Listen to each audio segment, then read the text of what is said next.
eastern Rankin County in central Mississippi, Scott County in central Mississippi, until 10:15 p.m. Central Daylight Time. At 9:20 p.m. Central Daylight Time, a severe thunderstorm was located over Gluckstadt, moving east at 60 miles per hour.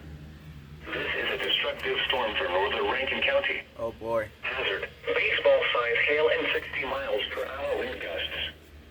Source: radar indicated. Impact: people and animals outdoors will be severely injured.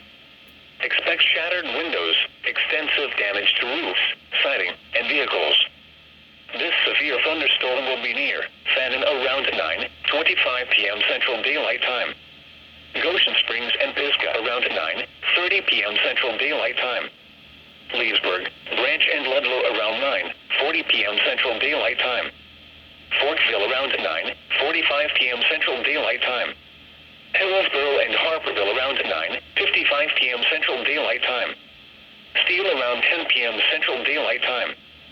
Sebastopol around 10:05 p.m. Central Daylight Time. For your protection, move to an interior room on the lowest floor of a building.